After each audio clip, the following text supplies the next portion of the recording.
Well, I want to again welcome everybody and thank you all for being here and taking the time to do our Feed Our Kids meeting that we normally do in person virtually.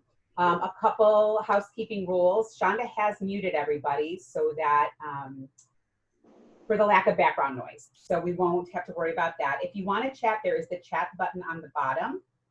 And if you click on participants, you'll get a little three-dot prompt to the right under the screen where it lists everybody's name. And you can click on that and raise your hand, or you can just raise your hand and Shonda will be looking for anybody that wants to talk. If you have questions, if you have a piece of paper, maybe write them down because I've left some time at the end for questions and answers so that we don't have to be stopping and to be a good steward of everybody's time tonight. So let's see, house rules. I'm going to tell you who's on our call. Shonda Schaefer, the CEO of Grace, is on our call. Stacy from Client Services, the CPO, is on our call. And we've also got Alicia, our volunteer coordinator. So she's going to talk a little bit in the middle about how important it is to log our hours and turn them in. And we've got some other people from our leadership team on. And then we have a special guest from Alliance for Children that's going to speak very briefly tonight about some safety measures and some things that we can be, just know your eyes are out there kind of thing for safety of children. We thought that would be a nice thing to start with. So I'm going to have Shonda speak to you guys a little bit about where we're at with Feed Our Kids and how great we feel about moving forward. And then we'll get going with Katya. Shonda? Wonderful. Thank you. I am so excited. It looks like we've got 62 participants. This is a great turnout. I appreciate everybody taking time to log in and see a little bit more about our program. So if I said that this was a crazy year for Feed Our Kids, would anybody disagree? We have really been kind of stewing around over the last several weeks trying to figure out exactly what this is going to look like. I will tell you, and I don't want to steal Katina's thunder here, but our biggest concern, well, food is always our concern, right? Making sure that we're addressing food insecurity is what Grace does all the time. And Feed Our Kids is certainly a very pivotal piece of that. So that's obviously a concern, but over and above what we do in terms of putting food in bellies has to do with our interaction with these very vulnerable populations over the summer. We've always said, pre-COVID, we've said, these are kiddos that don't typically go off to Sky Ranch for a couple of weeks. These are typically children who don't have organized childcare or day camps or day cares. So us getting eyes on these kids every day is a huge benefit to the program. In fact, I would say it rivals putting food in tummies. We want to get these kids out interacting with healthy individuals in our community. We need our community to embrace these families that might be struggling and really just integrate into what a wonderful city and community that we have. So the program Feed Our Kids has long been more about working with these kids than anything else. So when we started looking ahead to see what could this summer look like, of course, that being one of our primary concerns, it never, I got to be honest with you, it never dawned on us that we would not do this program. It was just, how do we do it in a safe way to protect our volunteers, to protect our kiddos, and still allow for as much interaction as possible within the guidelines that are being recommended to us.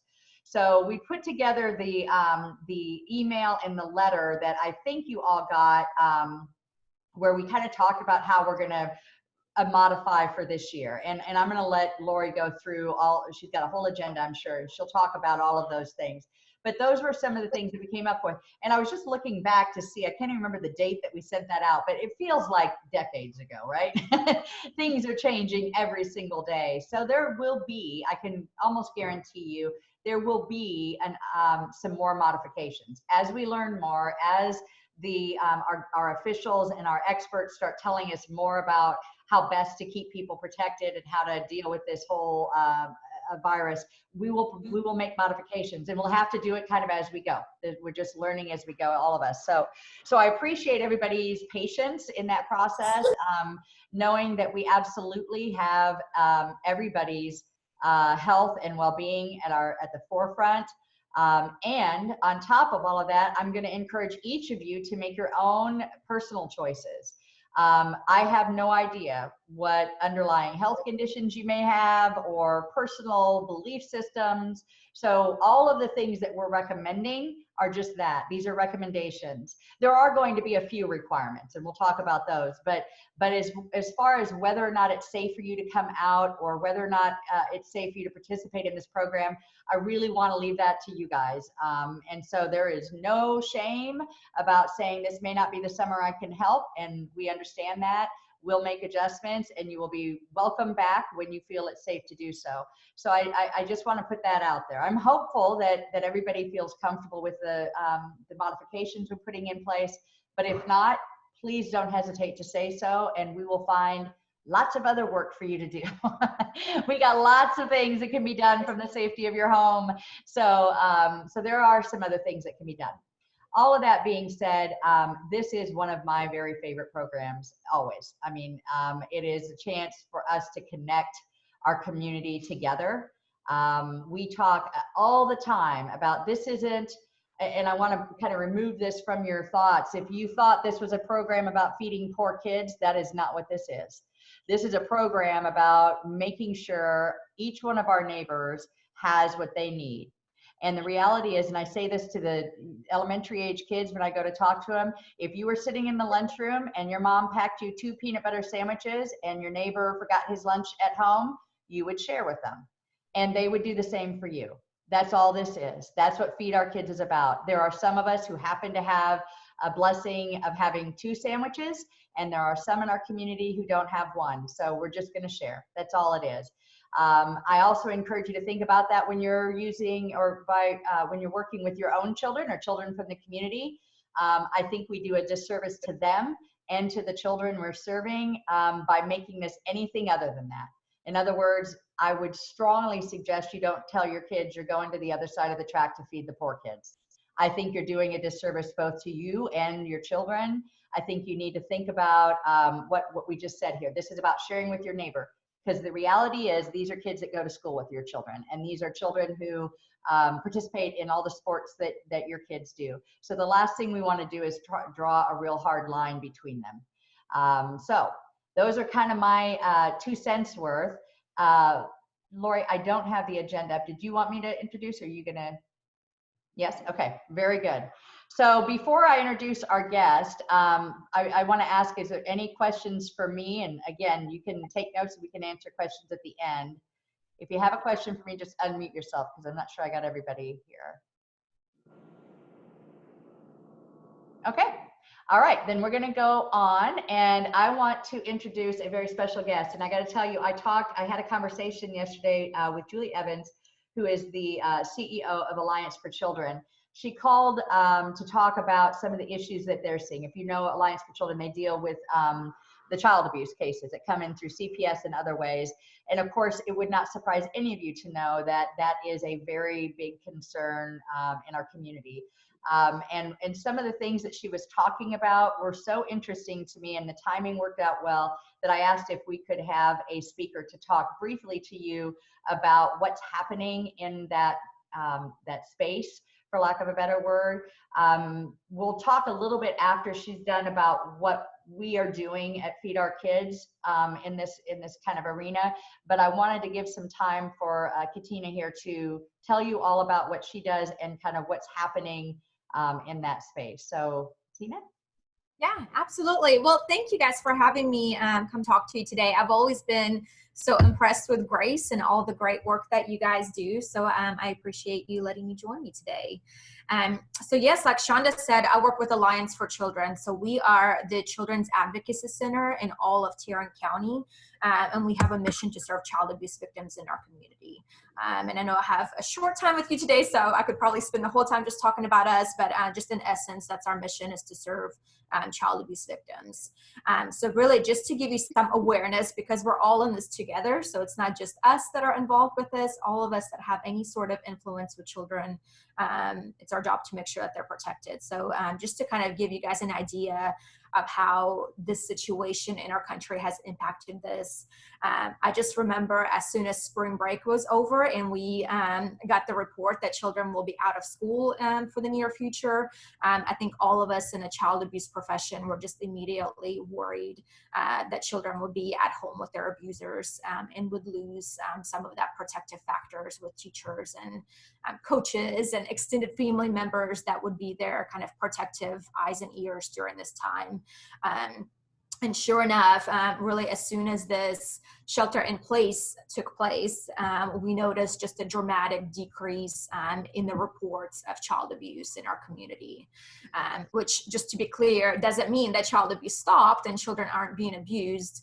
It just means that there's not any protective caregivers to make reports. Traditionally, teachers and daycare professionals have been our #1 reporters of child abuse. And of course, the kids don't have access to that right now. So just to give you guys an idea, typically day by day, our teams review every single DFPS or CPS case that comes through to make sure that we're providing proper services. And typically we get about 120 cases per day that we review. And right now we're seeing close to maybe 20 to 70 cases per day. So that's a dramatic decrease in the reports that we're receiving. But at the same time, while we're having a decrease in the reports that are being made for the safety of children, we're also seeing an increase just in the severity of cases. So we're seeing a lot of child fatalities and really report cases to where kids are either in the hospital or law enforcement is having to get involved to where it's a really serious crime at that point. So that is, again, anytime you have situations where families are isolated, where they have a lack of resources and there's all of the stress that's involved, we would expect an intake in that. So part of what we're trying to do as an agency, and really just with conjunction with people like Grace and other nonprofits, is really surround these families. We know that parents right now are in stressful situation. They might have lack of resources. They might be at a wit's end with their kids and not knowing what to do in this isolation. So what you're doing right now is just so important. And I love what Shonda said. It's not just giving children food. You're really being that kind of lifeline for parents that may be stressed out, and just having some resources, even providing food for their children, or just having a friendly face if they're in line receiving food, and just have that outside support in a small way or a big way. I think that just makes such a huge, huge difference. So right now, as kids don't have teachers, or don't have extended family members that might be able to visit them, they're not at families' houses, or they're not at neighbors' houses, what you guys are doing and being the eyes and ears for the short time you have access to families is just so vitally important. So just don't take that for granted. What you guys are doing is making a difference. So just keep that in mind. If you're noticing that families are incredibly stressed more than they typically would, or if you notice kids are, if you're noticing interactions where parents are overly stressed out with their children, or are telling you things that they can't handle, certain situations, we have resources out for them. So we, as a group of nonprofits, have come together, and our idea is there's all of these nonprofits that are providing services, but we actually created a hotline to where if families are struggling in any way, shape, or form, if they're distressed or they need resources. I see Shonda is having this, pulling up this flyer. We have a number that they can call that's available Monday through Friday, 8 to 5. And it's just an all-inclusive, we're here for you, and we'll provide you with the support and provide resources as needed. So we have a group of nonprofits to where if people say we need food in the area, we'll refer them to certain organizations, or if they just need extra support. Our idea is to just be that lifeline for families that need help. And you guys are part of that in what you do as part of your mission with Grace. So thank you for that. And I don't want to take up too much of your time. So Shonda, I don't know if you want to field questions later or how you want to handle that, but I want to be respectful of your time, because I'm sure Absolutely. Thank you so much. And yes, we will have this flyer. Actually, Stacy just printed a bunch today. We're distributing that flyer in all of our programs: food pantry, medical clinic, transitional housing, all of our programs, clinic. And we can send this out. Lori, I don't know if you'll do a follow-up, but we'll give you the copy. We'll send out. There's also a Spanish version of it. So depending on your church or other organizations, the more places we can get this out, the better. I absolutely love this approach. And here's the reality. If anybody in this room has kids at home, you know I'm about to go crazy. And I think the approach is exactly right on. Just don't let the stress get the best of you. And this gives all of us, all parents, an opportunity to reach out. And I love what Julie said. Sometimes it's just having someone on the other line say, it's okay, take a breath. And here's a couple of things you can do. And here's how, and we get it and we understand.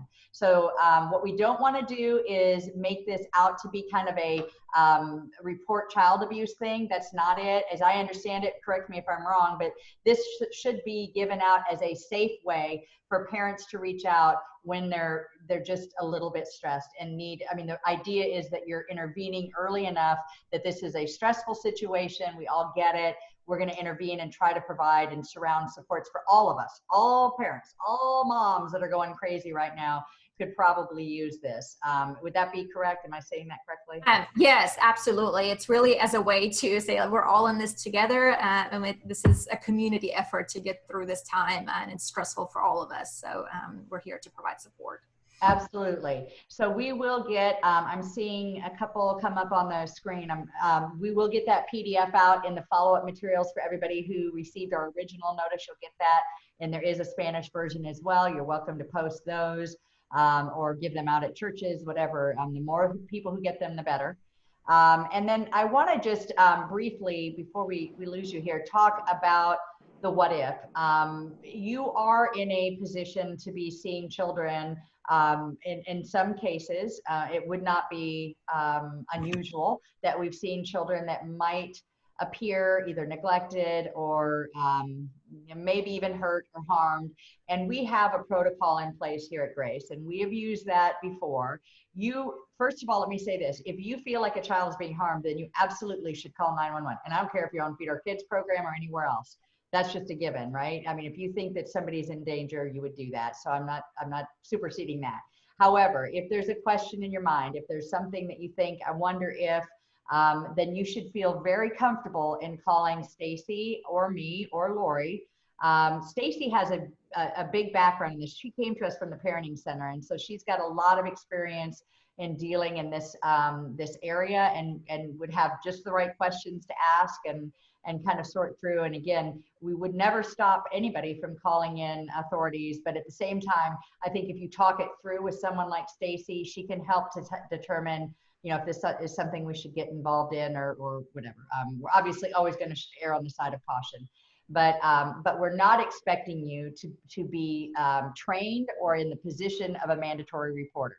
That is a different level of accountability. As she was just saying, teachers, childcare workers are trained in a completely different way than what you're going to get in the next 30 minutes. So rely on Stacy. She's been through that training. She knows it. She understands it. She can be a huge, valuable resource. And Lori and I will be happy to help as well. Am I missing anything on that? Okay. No. Thank you so much for joining us. You guys do great work. Thank you. Yes, and I wish you the best in this program coming up. So thank you guys for all you do. Awesome. You're welcome to hang around, but I'm sure you got better things to do. So you go off and do that. Sounds good. You guys have a good rest of your meeting. All right. Thank you. Bye-bye. Thanks. And Lori? I'm going to go ahead and put up the packet, page 1, if you guys printed it. That's what we'll be going over. If you didn't print it, that's okay too. You all have it. If you don't have it, we can always get it to you. And there are some changes on this packet, so I'm going to kind of skip over some of it because most of you have done this already. And I'm here 24/7 for questions via text, phone, whatever it may be. So don't stress about anything. We'll try to hold our questions until the end, but if you want to put them up there so that you don't forget at the moment, that's fine too. I also wanted to give a shout out to Sharon, who has not left my side since I've been doing this. So Sharon, if you want to wave, she also has been by my side to help me navigate working with so many of you amazing volunteers and loves getting out there with everybody. So Sharon's on the call tonight as well, a familiar face. So as you all know, as the coordinators or as somebody that is filling in for the coordinator tonight. You are the eyes. So that's why we have you do the background check. You are the eyes. We have to have one on every single person. So it's very important. So most of you have already done what's under what you can do now. You can start recruiting your volunteers with what you're comfortable having. Usually you can make with 5 to 10. You can have more depending on, what your day looks like that you're having. Some of you are in 2 weeks and some of you are not for 3 months. The application, so you're going to do your Grace volunteer applications will eventually be distributed by an email. You can print them. I will be sending them to you. You can print them through the link, or you can send them to your volunteers to fill out that link directly and send it back to Grace. So we'll worry about that later, the volunteer app. The only ones that I was really wanting to get in, which I've got 98% of them already in and the background check's done, which is amazing. Because usually we're just gathering them tonight. So that's awfully exciting. So we're just gonna get the volunteer ones we worry about a little closer to. You can start thinking about your menus, what your week or days are gonna look like. And you can also be thinking about like name tags. I say this every year, it's just in there. I love when you have a name tag. So for me, because I'm getting older and I can't remember, I know everybody's face, but I cannot remember everybody's name. And for any kid that wants to talk to you, it's really nice if they can sound out your name or look at your name, or if the mamas have a question, anything. So everybody knows how we do the background check because you've all been emailed on that. So like the one little thing is, if you are the coordinator and you have 5 days and you are only going to be there 4 days, that one day that you don't have somebody, that person also will need to do the coordinator background check, the packet that has the background check, because we need one filled out on every day. If you're planning on being there every day, then only you have to do it. If you have 3 days and 3 different people are in charge, then 3 different people need to fill out that paperwork. So then you can get going through, and I'm going to send that again. And the other thing I'm going to talk about, and I'm going to send to you all via email, and I have everybody on here's email, is the great discounts that we have received from Sonic and Chick-fil-A when planning your menus. When making brown bag lunches, we talked about how easy if you had everything done prior and then you just stuck a hot sandwich. And Chick-fil-A on Northwest Highway, for an example, has been amazing, and they'll do hot dogs for $1, corn dogs for $1, grilled cheese for $1.50. I mean, some yummy hot part of the meal that might have some, non-perishable or perishable stuff around it. So we'll talk about those discounts later, or I'll email you them. I also was contacted today from the Little Caesars guy, and he did a program for the last couple months and has a bunch of pizzas he wants to donate. So we'll talk to that. If you have a day where you feel like you're going to be in need of food, that's something that I can help you out with as well. Pizza was going to be a little tricky, but if you wrap it in tinfoil, then you can also slide that right in a bag. So that's what you can be doing all before. The key thing for Feed Our Kids is, I say, don't overthink. You're feeding little ones. Nothing has to be gourmet. We just want to stay informed. We want to stay safe, and we want to ask questions as they come up along. It's not a problem. We're all reachable.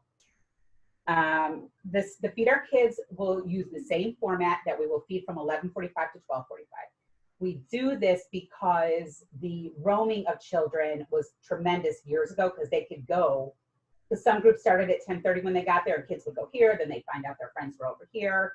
They're just bored, and they're ready to be out, I'm sure, doing things maybe away from their homeschooling.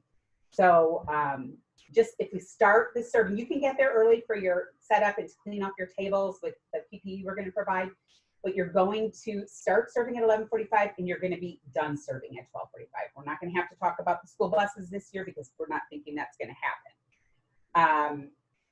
The most important thing, because I'm going to keep this short and sweet tonight, the most important thing you can do for me outside of keeping the kids safe is the daily count that you're going to text me. You all have my phone number.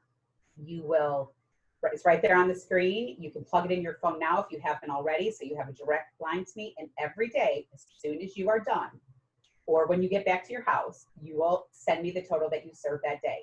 We count only the first lunches. If you have seconds to go around and you feel like you over-prepared, you can give those out, but we're not going to count those seconds, because the next group may only want to prepare like within 10 of exactly what their site is feeding. So no seconds until, almost 12:45, 12:40. You can kind of gauge when it starts to slow down. And there are some kids that will absolutely stay and wait until you are ready to give seconds if you have them. If you feel like you're not gonna and you know that they're hanging out, you can say, guys, maybe tomorrow we'll have more, but we had more kids today. So no seconds. And then we don't feed any adults. This is for high school kids as well. We get very few of them. You'll be able to tell. We have had some adults try it. It's for the safety of our kids that we don't do this. We can't invite any strangers or any adults to a site where we're having children that could possibly be unattended by their parents. So we won't feed anybody. Now, with that being said, you may have 50 hot dogs left over. And if you're done and you want to give that mother and that family that's sitting there 50 hot dogs for dinner, feel free. Whatever you do with your leftovers is completely up to you. And we love to see them because there are moms and kids that at certain sites that will wait to see if you have those left over. So feel free to do that, but after the program is winding up. So we're going to keep a daily count. You're going to text me every day. And if you don't, by 3 o'clock, 4 o'clock, you're getting a text from me anyways, because I have all your numbers. And it's just really nice because when I send that newsletter on Thursday, that tells the next week exactly the number we serve. And then that tells the next week. So it's very important because the numbers change throughout the summer. Normally, we don't know what this year's going to look like, but we want to stay on top of that so that everybody's informed.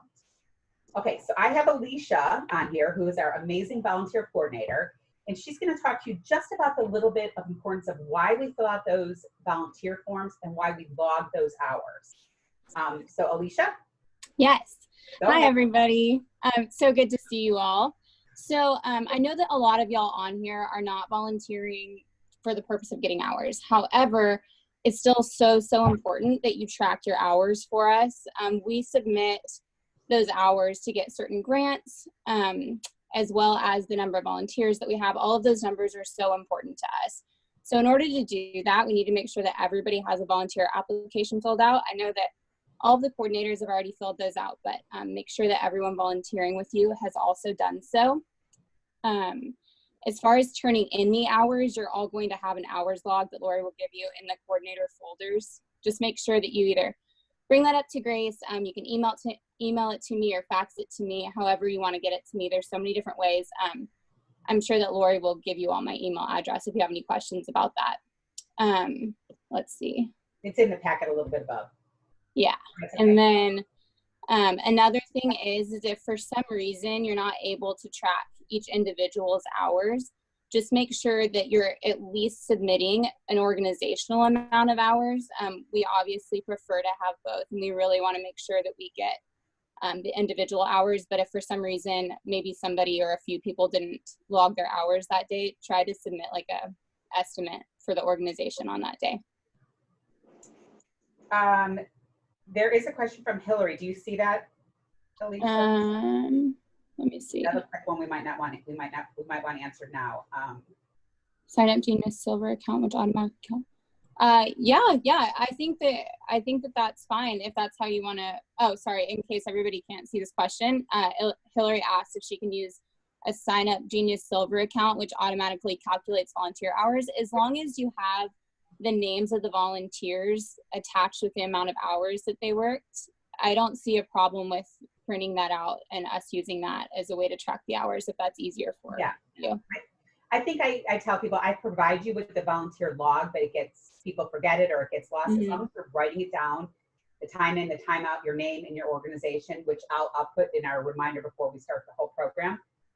It's important that, and everybody else asked me, if you have a volunteer app on file already, because you've been doing this for 10 years, we don't want you to repeat. We just want you to update us if you have a change in your mobile, change in address. It's just important for us to have the updates. So if you know that yours is not up to date, if you could do it, that would be great. But if you do feel like you have a current one on file, we just need to be able to, when Taylor volunteers, to be able to match her hours if somebody should ever call. Is that good, Alicia? Yeah, I think that's it. Okay, and any other questions I can forward to you tomorrow as well. Perfect. Thanks, Alicia. Okay, so now we'll get back to social media. So we have come up with a couple really fun ideas that we did. We'll see how things go. We have a banner that we like for you to take pictures with, where we put the total number in it. So I'll be out with that hopefully on Fridays, and it's great for you guys to put on your social media, great for us to show that you've served this many lunches. And also when you're photographing, because I know a ton of you love to photograph this, you just have to be able to not get the faces. We can't take any faces of any children without permission, which is really not easy to do because most of these kids come out unattended without their parents. So if you are, make sure you're taking your pictures from a background. If you're even unsure about a picture, please do not post it. Please do not share it. If it has a face or a distinguishable face from the side, please just use other ones or take enough from the background. And we love to have those pictures. We have Vanessa, she's also on the call, and she loves, loves, loves to get all those amazing photos so that we can share on our social media. So you can, her email is right there and you can send them to her as well, or you can send them to me and I'll forward them. I like to take and be in some of them as well. So we'll go ahead and have us get lots of photos this summer. Okay, so then we'll move on to some useful ideas. So we normally talk about useful ideas. And it stays the same. It's just things that people have thrown out over the years that have done differently. We talk about that tonight. This year we've started 2 weeks ago when we started planning all this, when Shonda sent the letter out, with more of a grab and go to start with. We would just feel better if they were grabbing and going. If like some people have asked if you could put chalk or bubbles or stuff in their brown bag lunches, you can do all of that and the above. If you feel like it's safe and there's 4 kids playing and you're for YMSL or Second Saturday Boys or whoever wants to kick the ball over here and their parents are there and they're okay with it, you got to be the best judge of how those activities are going to work. It may just look a little different because things are changing and camps are slowly opening. So the second session and the third month may look a little different. So we are going to be social distancing for activities in the beginning. And please serve all your lunches and then make sure everybody's got their lunch, and then you can do an activity, which really sometimes doesn't leave much time because the kids stagger. So just, you to use your best judgment for that. So if you have stuff, we're a faith-based organization. If you want to pass out stuff, you can pass out stuff. You can give coloring books. The policemen always give coloring books, the firemen, all kinds of stuff you can do to give them to take home to have activities as well. We'll get to this later, but we are going to have more tables than we would normally have at every site that for social distancing, if those families feel comfortable staying, which we won't know until we see all this. So we're going to keep our eyes and ears open as things change, and we'll be on top of it all the time. I'm going to skip the inclement weather plan and talk about that when we get to the sites, and go ahead and talk about important things to have on sites, which have changed since we've done this packet. So what I have done is I have prepared a PPE bin for each site. This bin is going to be at the pantry under the Feed Our Kids table. This bin is going to be half the size, so don't judge. This is what I got, and then I decided that it's going to be too big, but it's gonna look like this. And it's gonna be labeled, and it's gonna say Pantry Feed Our Kids PPE, and it's gonna be under the table, like I said, at the pantry. On the top, it says, please remember to bring this box back to the pantry when your day or week is over. And then in your box, thanks to my lovely friends at Home Depot that have helped me out tremendously, you're going to have a box of gloves. You're going to have a spray disinfectant for your table. You're going to have these kind of paper wipes. And as time goes on, if we run out of these, then we'll have paper towels.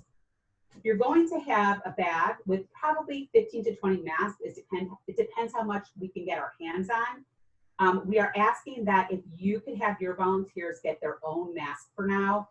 I know everybody's got one. It is mandatory, at least going out of the gate for the first couple of weeks, that everybody wear a mask. So I know everybody's making them. If you feel like it's going to be a real hardship for you to get the masks, please let me know in advance so I can make sure that you have enough masks.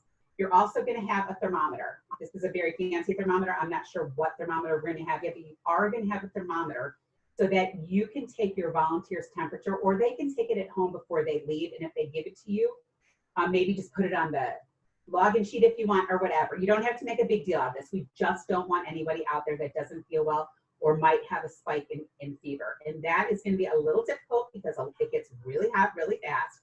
And we have found that the body temperature does get elevated when you're outside. So, yes, so let's not get crazy with this, but we are going to ask that you do this at least out of the gate. We are going to provide it with you. If people have it at home and say they took it, up to you how far you want to go with this.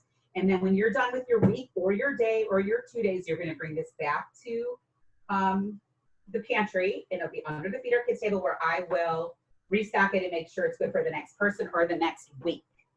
So you're going to have that, which is a beautiful thing. I'm also going to talk real quick about the food at the pantry.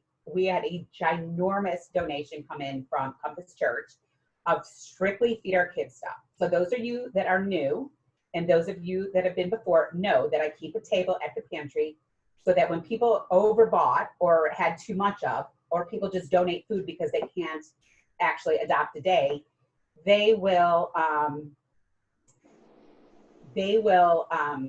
bring it to the pantry, and Keith and Kyle, our pantry guys, will show you where it's at. It will be at a, in this one area. It's floor to ceiling right now. So what it is, it's a lot of chips, a lot of bagged cookies, granola bars, fruit roll-ups, juice boxes, baby waters. I didn't get to see everything. I have pictures of it. I'm going to include it in my email that's going to go out in 2 weeks. But because our pantry is a little bit crazy and we're understaffed there right now because we're slowly jumping back into the volunteer thing, I'm going to ask that if you feel like you are going to need assistance, it's there for you. You know, don't go clear out the whole table, but it has to be on your good grace. You have to go there and say, you know what, I'm going to get enough for 1 day. So I'm going to get enough cookies. I'm going to get enough juice boxes. I'm going to get enough of this, enough of that.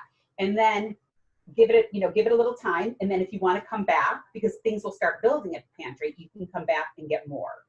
So just be kind, but please, you can start going there tomorrow. The pantry's at 837 Walnut. You won't miss this table, but Keith and Kyle know where it's at, and it's going to be great. So it's a lot of good stuff for you to have. We've never had this much to start with ever. So we're truly blessed and excited because it really should help offset the cost if anybody's having any issues with their meal. So then all of this tinfoil is something that we normally, when we're plating food, we ask that you please bring. We're not going to be plating food right away. The only thing you might need tinfoil is if you are going to do pizza, because everybody likes to do pizza on Friday, and now I got a hookup for pizza on Friday.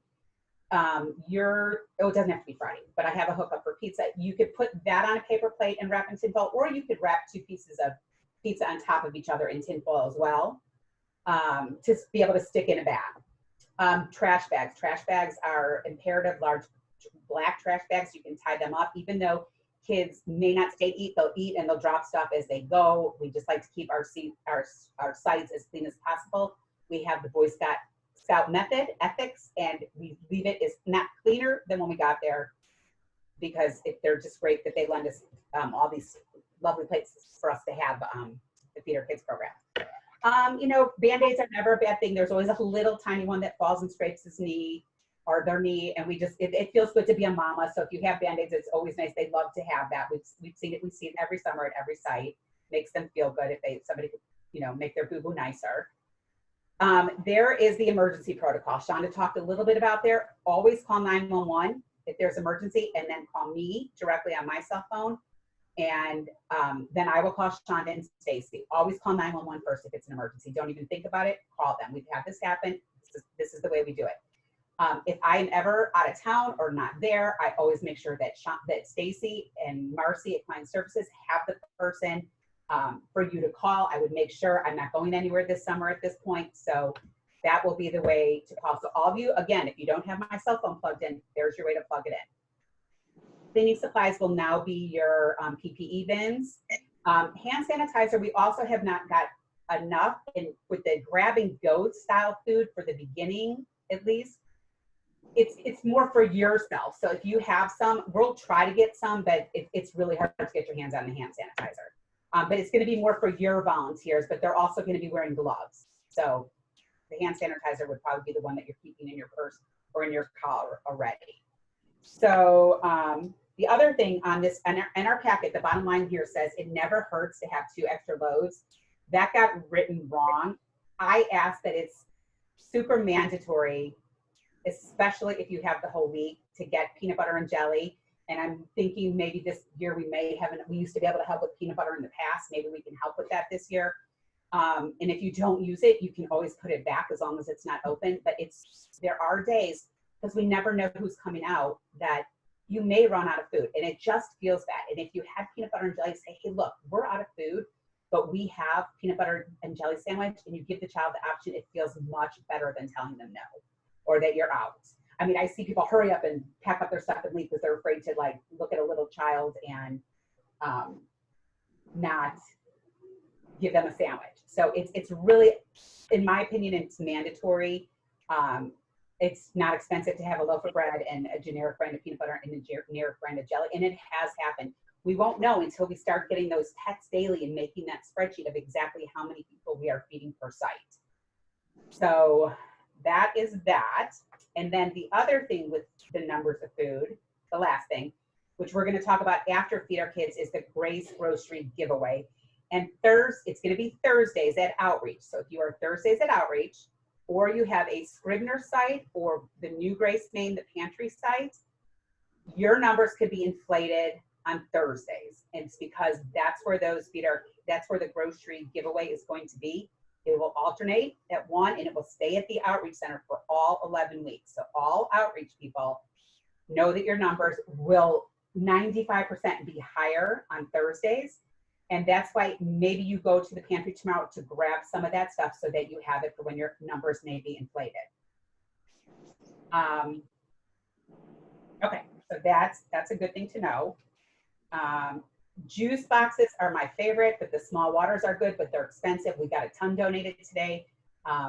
So you make that choice, but they do all love the juice boxes. Okay, so now we're going to go to site information. Site information is important, but first I'm going to talk to you about inclement weather. You are the judge of inclement weather. You know, lightning is lightning. You go to your alternative rain plan, which it says here by your site. It's absolutely grab and go, no activities, no nothing, you go home.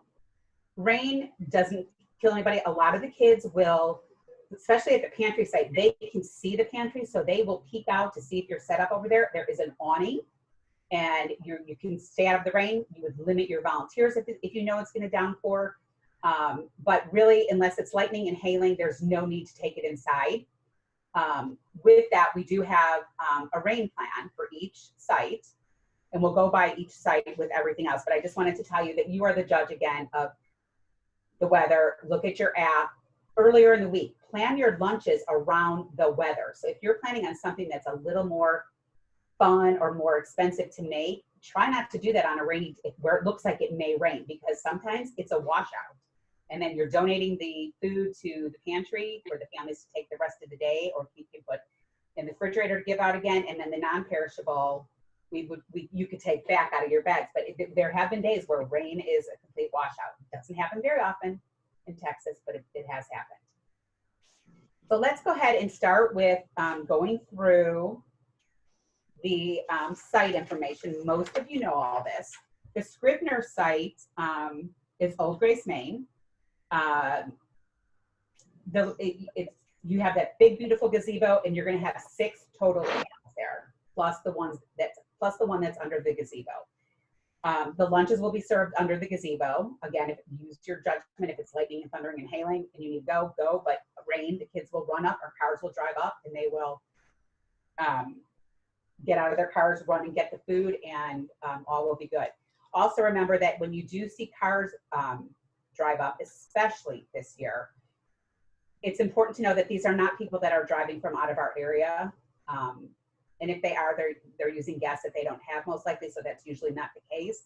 It's more the case that these kids have been identified through their school counselor, and they can drive to a state because they truly just live too far. I mean, we've got a site over here.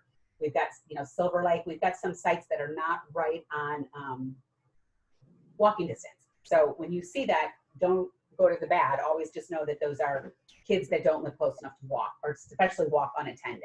And some parents just are not comfortable letting their kids, even if they're in the mobile home park behind Trailwood, they want to drive their kids. They feel safer driving to the back of the church than having their kids walk through the whole mobile home park.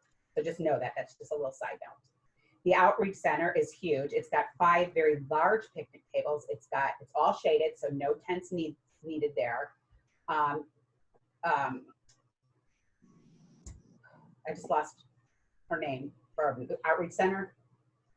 I don't know, Haiti. I don't know if Haiti's on the call, but Haiti is over there, and her and I usually communicate. She opens a room for y'all to serve lunch out of if it's a downpour for the week. It's happened before. One time, I know Dallas Aeromotive had spent the whole week inside. We had somebody stay outside with an umbrella, because otherwise the kids need to know that you've moved inside. Otherwise, nobody will come. So you got to just kind of maneuver. The idea is to capture these kids and get them lunch. So you'll have plenty of shade there. It's all shaded. There is a park. I don't know if parks are open or closed. There's a lot of parents come with them there. So that's a beautiful site as well. King Street, I'm going to go back to at the end, because that's the delivery of the 40 lunches. The courtyards, I drove by the courtyards yesterday. They have the 2 permanent tables under the pergola. I also have, they have another 2 tables that they put on this cement, and I'm going to drop another 2 tables in that area. We went through this last year. For most of you at the courtyard, you are repeaters at the courtyard, so you know what the situation is there with the tents over the years. I have tents for you. I can get them to you, you know, that Monday, and then we can pick them up that Friday. But just know, if you don't have a pop-up tent, because that's all it takes, or maybe 2 pop-up tents within your group, I have them for you. South Lake NCL has 5 weeks. I have 2 that you can take, keep, and then give back to me when you're done. So that's up to you. Some of your people last year at Courtyard wanted to have their own tents. You brought them, you put them up, you took them down, because they have to go up and down every day. So just let me know if you need tents, and I will remind you of that later as well. Pantry, Tickner Terrace feeds all the Tickner Terrace kids all the way around.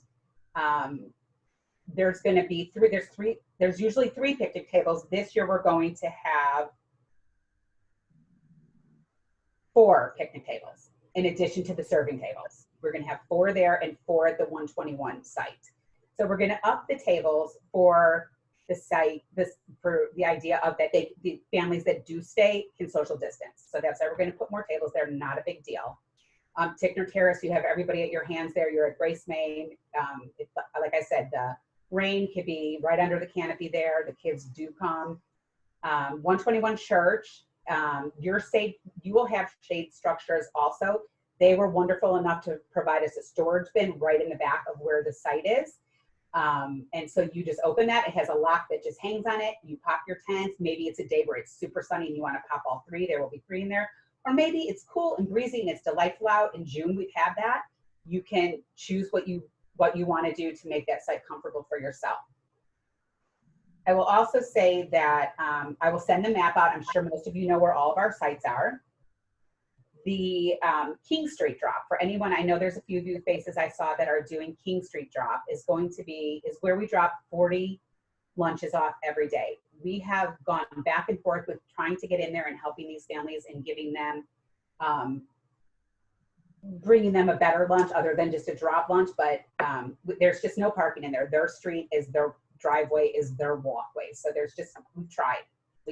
So it has to remain the drop. It works really well. We drop it at Rose's house for the month of June. And this is what I'll tell you later in a personal email, is that June's going to be Rosa's, and then July is going to be another lady, and then August is going to be the other lady, because they all like to do it. So we put a sign, because we'll have signs at every site. We put a sign in front of their door, and the kids come to Rosa's or to Mary's or whoever the other 2 ladies. There's actually 2 Rosas. Letty and Rosa and Rosa. So I'll let you know weekly or monthly who you'll be dropping which lot. It's lot B or lot N. So I'll let you know that, not to worry. They just all love to have the kids come to them. So it's kind of a fun thing. Let's see. Let me see. I'm speaking so fast. Tents. We went over the tents. We went over King Street. Okay, well, if you can believe it, that is it for me for now. And I am going to let Stacy talk a little bit about the Grace Grocery giveaway this year. It's going to be a lot of fun, and hopefully we're going to reach a lot of people with some amazing stuff. And then as soon as Stacy's done, I will take all the questions and answers. And maybe if you raise your hand and unmute, I'd like to hear some voices after Stacy's done. Okay, so Grace Grocery Giveaway. About 4 years ago, we started a program because we began to realize that at the end of the week, we had perishable food that by Monday wasn't going to be good, or as good as we would like it to be. And so we started setting up tables at some of the Feed Our Kids sites and putting out produce and perishable foods, non-perishable foods, and allowing families to come and shop. So they could walk down, they could choose what it was they wanted for their family. Children were welcome to do that as well. So there were children that would walk through and get food for their families. So last year and the year before, we partnered with Tarrant Area Food Bank, and this year we will as well. And so what's going to happen, you know, a lot of our families live in food deserts. And one of the things about a food desert is some of our families rely on corner stores or 7-Elevens, things like that, to get their groceries. And so they don't have access to produce like we would like them to. And so we've partnered with Tarrant Area Food Bank, and one day of the week we set up these tables and they drop off food. We set it out, and again, we allow them to take what it is their family would eat. And you would be amazed at the variety. We had, you know, sugar snap peas and apples and bananas and potatoes and rutabagas, which, you know, but they went really well. I was surprised, but all sorts of different fruits and vegetables, and then also some milk and eggs and things like that as well. So we are going to do that again. This year, we're going to do it on a Thursday. Friday was pretty hard for us because of all the other things that are going on in the pantry. So we are going to do it on Thursday, and we're going to have 2 sites this year.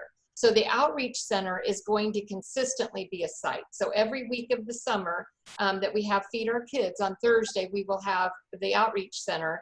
And then the other sites, there's 2 sites that are going to go back and forth for the second site. One's going to be the pantry or Tickner Terrace, and the other one's going to be Scribner or the old main building. And so we're just going to alternate back and forth. But we need volunteers. Lori is going to oversee this program. We're in the process of hiring a coordinator for this program, which will be a part-time position for someone, about 3 hours a day to help coordinate and get the volunteers, and then make sure that the food, that they're there to meet the people that are dropping off the food. For each of these sites, we need about 15 volunteers. And although people are welcome to bring children, we had a couple of instances where people would sign up and there were like 2 adults and the rest were children. And it is some pretty heavy lifting. They bring the pallets of food and we take it all off to set it up on the tables. And so there is some lifting involved, but it really is great to see these families walk away with food that they might not have otherwise had the opportunity to even taste. So it's a really neat program. This year, because of everything that's going on, I have a feeling that our first at least few weeks will be more of a drive-through. And so where in the past the families were able to come up to the table, we will figure out a way to already have gotten the food into a bag or a box. And then we'll basically, they'll pop the trunk, we'll put it in, we'll close the trunk, and they'll move on. So it's not as face-to-face as we love, but you know, that's what we're dealing with this year. And so we'll still make it happen. And we want to get that food out to those families. So if you have a group or know of a group, or if you want to look into volunteering for that program, you can start contacting Lori as early as tomorrow, and we would love to have your groups come out and help us. And please pass that word on as well. Thank you. So thank you, Stacy. So that is, we're going to open that tomorrow. We were trying to figure out some of it. It's been kind of last minute, trying to figure out how it's all going to work. And we've made some progress today. We're going to have one more meeting tomorrow, but I can start the scheduling. So if you know of anybody, you can branch out here. This doesn't have to be just your NCL or just your YMSL or just your church or just your business. This can be absolutely your neighbors, your friends. People are home this summer from what we're hearing. So people are looking for things to do. So we'd love to get you fixed up with that. And two other things I forgot. I forgot to mention that the Outreach Center is going to have Penny, the crossing guard. For PPE purposes, we will tell Penny this year, please make sure you have enough water. Please make sure you have a cloth. She likes cloth and water from the group. You can always give Penny a lunch to go. She will take it after she knows every child's fed, but you don't have to worry about crossing those kids. She is going to be there, which is going to be a great thing for her to be out because she's a school crossing guard, so she was done. So she's looking forward to it. And then Home Depot just said that they can help with masks. So hopefully we'll have masks in your box, but make sure that you still ask your volunteers to try to get their own, where they're, one that they're already comfortable in as well. So do we want to go through these questions now? It looks like some of you, is everybody seeing the questions, I hope? Yeah, and I think Laura's been keeping up with most of the answers, so hopefully the questions that have been posed have been answered. But I do have two quick things before we wrap up. One thing I want to mention, Lori talked about some of the kind of corporate or business sponsors that we've gotten that are doing some drives for us or are actually donating meals. This is an important factor. If you are going to go out and ask for contributions for your food, you need to differentiate between your organization and Grace. And the reason why that's important is we are going out to our community all the time asking for a variety of different contributions for a variety of different reasons. So when we've gone out and asked for Feed Our Kids, we do that collectively. We don't do that by individual group and by individual week. So if you're going to McDonald's and asking them for 50 hamburgers and we went to them for 500 hamburgers, which one are they going to choose? So we need to make sure that if you are going to go to your friend who owns the sandwich shop, you're asking them to support your group. In other words, if you're with HCL or you're with a church organization, then you need to make that request on behalf of your organization, not on behalf of Grace. And I know that that sounds a little weird, so if you have any questions about that, talk to Lori about it, but please don't go out and solicit contributions on behalf of Grace unless we've talked about that and it's a different situation. So it's kind of a clarity in our community. We want to make sure that we can get the most concentrated bang for our buck when we do that. Lori, did you have something? Okay. Yes, and I forgot that. I'm sorry, Shonda. Thank you. That's a good point. I have heard from a lot of people already that businesses are they're already hurting. Yeah. So we want to be careful on how much we rely on them. If you are hurting for a day or you feel like you've got 5 days and you're really struggling with a day, please reach out to me and say, Lori, look, I've got everything but a main part. I have some pieces and parts that I can reach out to over here that I can't do anything, but if you get in a bind and you need pizzas, I'll do the pizza. You have the group to everything else. So don't say I'm done, I can't do this. Just let me know. Communication wide open the entire summer. I mean, I'm reachable, if not the day of, the next day for sure. So don't. And inevitably, over the summers, we have groups that reach out and say, look, we can't afford to send all of our employees, but we want to participate. So here's X amount of dollars, or, we'll buy pizzas for a day if there's a volunteer group out there who can actually do the work of it. So we have those that happen all the time. So never hesitate to do that. The other thing I wanted to mention, and I may ask for clarification if there's someone on here who knows this differently, but GCISD has committed to continue their feeding program throughout the summer. And I believe that is a weekly distribution. Stacy, do you know the details on that? Let us do this. Let us get that flyer and we'll distribute that as well. More so for you to know what's going on and to communicate that to the families that you come across. But Lori, do you know what the details are that you want to? I don't know for sure, but I will find out and let you all know. But the last I did hear is they were going to do it. But what we have to remember too, it's the same thing when they serve the lunches at the school and the kids get off the school bus and they want the snow cones, the Chick-fil-A, whatever, all the fun stuff that their siblings are having. That meal is really different. I have a neighbor that's a single mom with 2 kids, lost her job, so she's going to school to get it. And what they're getting is very different than what they would get from us. So you're providing a fun-filled sandwich lunch where they're coming out with other people. What they're getting there is I have to go through this line with my parents to get this food, and it's a lot of processed individual stuff. And so don't feel like they're double dipping. I feel like sometimes people just don't understand it. They're not. That truly is for dinner. What we're doing is a little lunch, and if you have leftovers, they're taking it for dinner. And they might not have had breakfast, or they might, whatever it may be, but that is certainly not a competitor of ours, for lack of a better word. No, it's supplemental. And same thing with our food pantry. We're going to continue distributing food for families. I mean, I got to be honest with you. I don't care at all if somebody takes 2 cans of corn, and neither should you. So don't worry about it if they're getting both GCISD and Feed Our Kids, maybe even coming up to the take one, leave one pantry.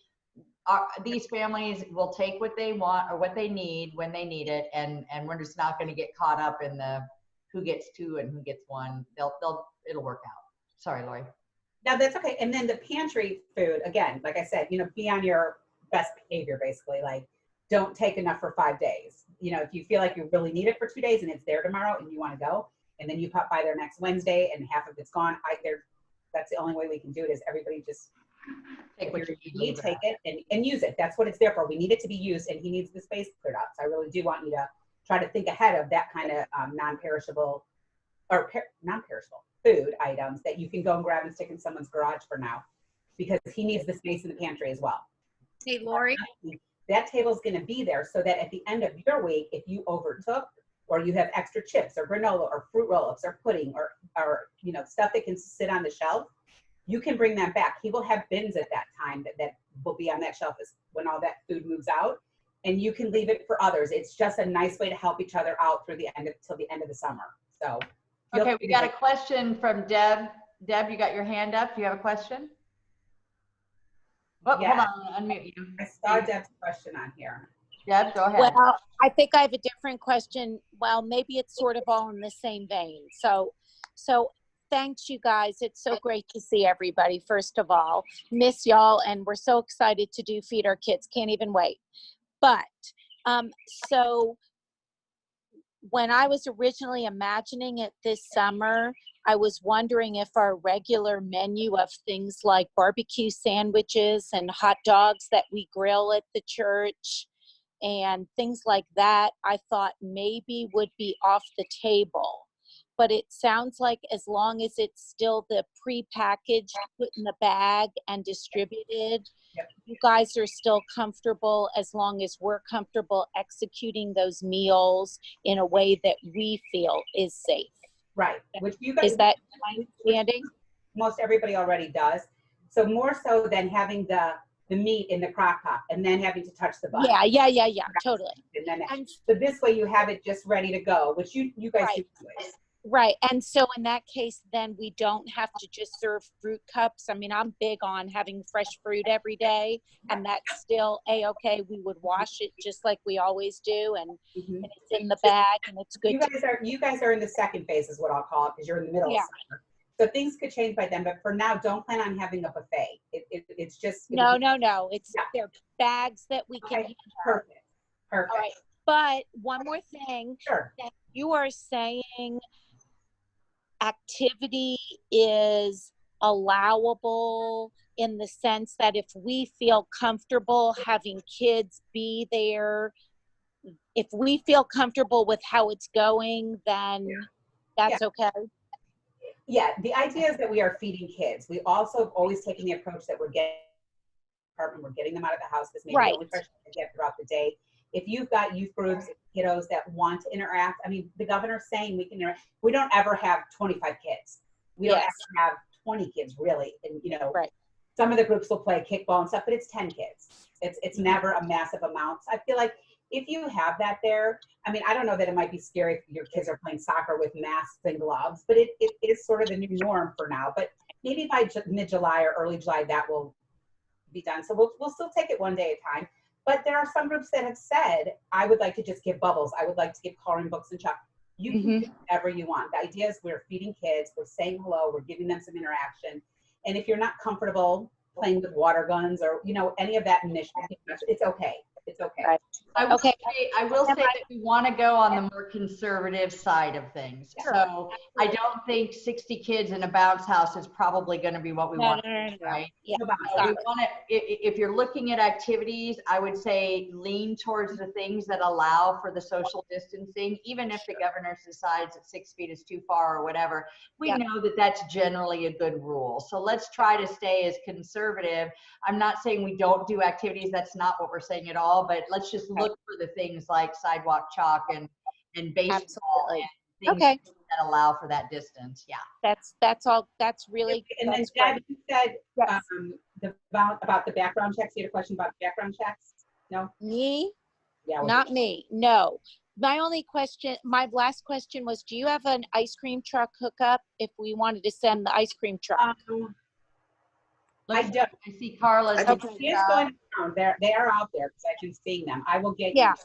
Kona Okay, Ice. I think I might have one also, but I was just curious. Yes, that's the one, I think. Kona Ice, because Okay. we're using it. Yeah, We've already called them and set it up. You have to call them now to set up your date and time so they can make sure that they have enough trucks, or if you have 2 locations, like we're doing 2 locations. So we called them already to schedule for the last week in June to have 2 locations to have both Okay, so- trucks.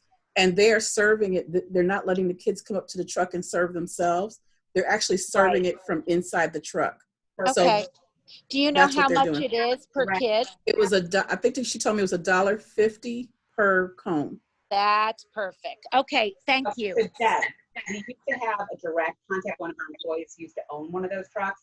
They moved to, I think, Nashville or somewhere, so we no longer have that direct, but they were out there all last summer. So it's just a matter of calling them. And I would just say, you're part of the Grace Feed Our Kids program. What is the discount? Yes.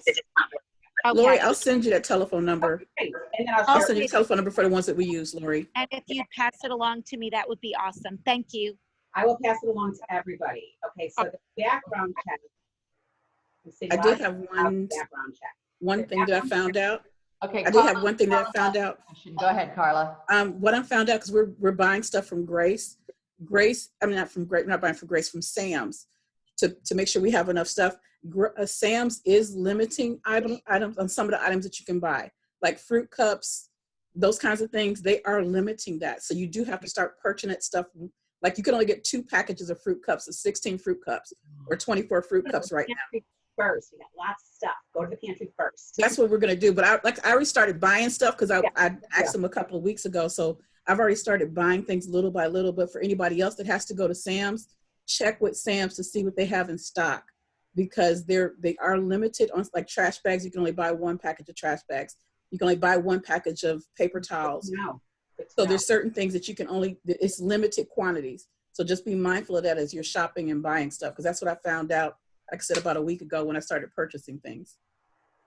Awesome. Okay, Thank so you, then Carla. all the questions were answered, except now up to your question of what time of the day will the box be ready on Mondays? It'll be ready for you. What time does Grace open? 9 o'clock on Mondays? Yeah, Stacy. Okay, Yeah. so it'll be ready. I'll make sure the week 9 before a.m. it's ready for each day and each week. The pantry address now is on there, 837 Walmart. You're gonna log all your hours, all your food prep, all your shopping. That all matters. Every minute you're working on it matters. 837 Walnut. We're not going to Walmart. You said 837 Walmart, Lori. I did? Okay. I'm talking too much. Thank you, Laura and Laura, or Alicia. I'm losing it. Okay. The other thing here is, how many kids should we plan for? That is the crystal ball question that I can never answer. So when I've talked to at least 20 of you already in the last 2 weeks, I look at last year's spreadsheet and tell you the exact number total that was last year at your site. With that being said, we never know until we get rolling, and that's why it's so important for us to log those numbers every single day. Even if you're wanting to plan before, you can call me the week before. You don't have to wait till you get my newsletter. You can say, or text me, can you just tell me how the numbers are going? I'm happy to share that with you so that you can be as spot on as you possibly can be. But that's also the key to peanut butter and jelly and bread. So until we have it rolling, do we know, are the mamas safe to bring their kids out? Are there going to be more kids because they've been out? And what's happened? Have people gone on vacation and moved, or hunkering down somewhere else, or quarantining with other places, maybe with family members otherwhere? So we really won't know until we get the ball going. So plan happily is what I'll say. All right, we've got some other questions. We had a couple other, I think we answered most of the questions in the chat, and we've got 60 There people. was Laura? real fast. There was one on food allergies that I did not answer, and I think that was the only one that went unanswered. Otherwise, we're good.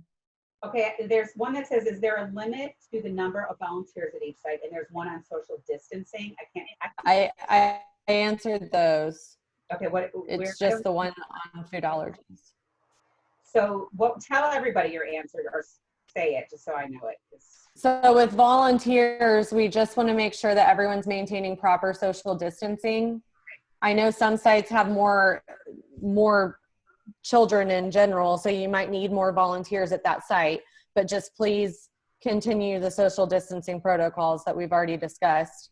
I know that some of you are part of groups like Dara mentioned, where you are limiting volunteers, and that's totally fine. You do that on your own accord. Just maintain social distancing whenever you're on the Feed Our Kids sites. And that was the answer to that one. For food allergies, I wasn't sure on that. So that's where I'm going to defer to you. Okay, so if I go down I think on the food allergies, I think it's important that your volunteers know what the contents of the lunch are. I don't think that we've ever really required a posting of what it is. The reality is the children are typically, you know, they know, they'll ask you, are there nuts in this?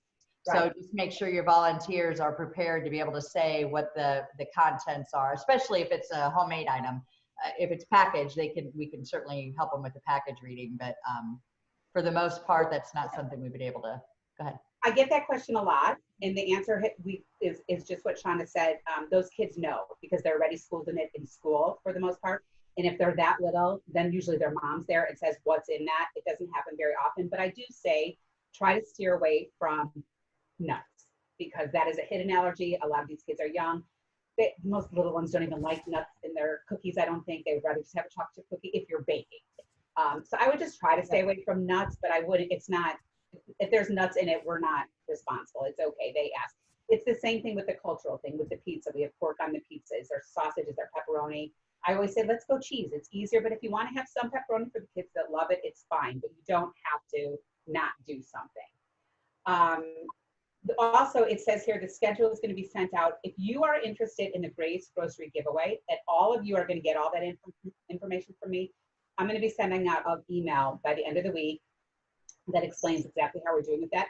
But in the meantime, you can be getting your groups together. I talked to some on Second Saturdays today. I talked to a few other people. If you know that you've got a group of 15, I'm trying to find 15 for each site. Please reach out to me ASAP. I'm not going to be sending out a schedule. I'm going to do it the same way I do Christmas and the same way I do Feed Our Kids, is where I control the schedule, because then I don't get to a site and 3 people didn't show up because somebody else signed them up and I didn't know. So it's just easier if I have it all. So I'm 100% ready to talk to all of you tomorrow if you're ready to sign up for that. Because we're going to need 30 people basically each Thursday. So there's a lot to go around. And we're looking very forward to that. And again, we'll have very good guidelines that will be very structured as well for PPE and all that. Laura, is that everything on these questions? Because now, let's see. Yeah, that was it. GGG. There's just a lot of GGG, but you covered all that. And Tickner Terrace is in front of the pantry. Yep, everything else is good. The question about a truck for GGG, I don't see that. Are you asking if we needed to borrow a truck? Or we do have our truck. The truck will come around. So Tarrant Area Food Bank will drop the food. Your volunteers will distribute it. And then our truck goes to each of the 2 sites and picks up the extra at the end of the day. Is that the question? Last year we were looking for people with pickup trucks because we were having to get food from one location to the next. But no, not this year. But thank you for asking, Carla. Thank you. All right. Okay, so I just went through all those. Now remember, after you sleep tonight and your head wanders, you can reach me all day tomorrow, text, email, or call me. The rest of the week, like I said, don't let anything stress you out. The important thing here is we are feeding kids. We're smiling, we're showing them that we care, that we're still gonna be out there, that whatever happened this half of the school year, we're still gonna be there. So it's gonna be a really nice thing. And we're just gonna, there's no stress here because we're feeding kids. So you can't make any mistake as long as you bring them lunch and social distance. All right, so if anybody. I think one more thing I want to just mention, now that Katina's off, I guess, but just to come back to that real quick, I'm looking at the faces on the screen, and I know that those of you that I know are moms too. I really encourage you to consider kindness when we're dealing with these moms. I mean, you know, raise your hand if you've had it with your kids this last 6 weeks. I mean, my hand is straight up in the air, right? So let's just remember that. And especially when we're getting moms who are bringing their kids, I know sometimes they kind of show up and it's like they just unload their children onto the playground. I can imagine that's going to be that way times 10 this summer. So to the extent that we can help other moms out, I mean, we've all been there. We know what it must feel like. If you don't have a job, if you're living in tight quarters, an apartment or a shared space with multiple families, you can just kind of empathize what these poor mamas are going through. So to the extent that we can lend a hand to those moms, I encourage you to find a way to do that. Practice kindness, both for yourself, your family, and for your neighbor. I don't think you can go wrong there. And certainly if you see anything that you think maybe a family needs a little bit of extra support, let Lori or Stacy know and we'll jump in. A lot of times we hear things. We just Yeah. And then a lot of you know, they just say, I just overheard this mom, she's sleeping on the floor. Well, then we just make sure that we get them where they need to be. And so listening is always good. Talking is always good. Might look different with masks, but everybody's making the best of it. Also, in thanking everybody, I really appreciate you all doing it. Oh, I know. I do have some days still available for Feed Our Kids. If you or your group or you want to share the information with friends now, don't feel like you always have to stay with your group. I mean, you can branch off and Laura can say, I want 10 neighbors to do this with me, and you and your 10 neighbors, because that's how we get new people involved in this program. And that's how they learn about Grace. So we need to, I'll hear people say all the time, and then I'll end with this, but I hear people say all the time, we're not going to do it this year because we can't get enough volunteers in their fellowship church, let's say, a gigantic church. There has to be enough people, friends, groups, priests, everything. But it's someone that's been doing it a really long time that gets stuck in things, oh, there's no one to help me, when there probably is, but you've just been in control of it for so long that you just feel like no one else, like you beat the thing. But try to pass it on to someone. I've had people that have to take a year off and come back the next year roaring. And no one's taking a year off this year because you're all committed. But in the future, it's never wrong. I mean, it happens all the time. So don't ever feel like you're a prisoner and just try to pass it off to someone else at your job or your church or your company, whatever it may be. And then if anyone else, like I said, let's get everybody off because it's been almost an hour and a half. We're going to have a great summer. We're going to keep these kids happy. Any other questions before we move on? Lori is going to. I'm going to take a picture. Oh, there you go. Everybody get ready to take a picture. Lori's going to be sending the follow-up information with all of those dates that we still need people. Oh, we got people coming there with their video back on. Did you get it, Lori? Wait, I'm going to do it again. Okay. Everybody smile pretty. Wait, but I got to take 3 though. Okay, well, you guys aren't going to. Oh, you got to move the screens, yeah. Hang on, because I have to do all the screens. By the way, while she's doing that, are you guys all following our social media? Because that's where this is going to go. And the link. You've all gotten the link to the newsletter, and that is the best way to find out the information of what is most needed in all departments of Grace. So don't forget to click on that one that I sent already. Yes. Okay, that's it. All right, great job. I'm sorry. I just have a quick question. Yes, Laura. I feel so stupid. I don't know where my group's supposed to be. The woman that did this last year isn't with us. Oh. And we've been getting all the info, but I don't know what location I'm supposed to be at. I'm sorry. DFW Little Helpers? Yes, DFW Hope. Yes, okay. Why don't you email me? And Okay. You're at, I'll talk to you. Okay, I just wanted to put that. Okay, thank you. I'll email You you. want to hang back as people are coming off. You guys could still chat. Well, Yeah, actually, if anyone that wants to stay on right now for any more questions and answers, feel free to stay on. I'm going to be here for a little bit. Laura, you stay on. Now, Okay. And anyone else that wants to ask questions, and we'll let Shonda and Stacy and Alicia and Laura and Vanessa and all these. Okay, girls. and Carla, if you're still here, Carla, you stay on. Where are you? Carla's there. Okay. it's like Thank you, everybody. Thank you all so much. To Sharon. Hi, Sharon. Hi, Sharon Cherry. Shonda, can you unmute everybody now? Oh, yeah. I could do that. Hi, Christina, Cece. There, everybody's unmuted. Oh, wait. Hi, Lori. And I love saying hi to everybody. Hi, Nikki. I'm so glad to see you in person. No, I've never met you. Yes. It seems so strange to have not seen you this long. No. Hey, Sharon. Sharon, you like my halo? I don't get to go see Hello. Yeah, hang on. I get to go see Brittany until June 3rd. Oh my God. My hair person doesn't even start taking appointments till tomorrow. Well, we go to the same hairdresser, so yeah. Okay, All right, Lori, I'm gonna sign off unless you need me for anything. okay, thanks, Oh, Shonda. I'm still recording. Bye, I will end the recording. Yeah.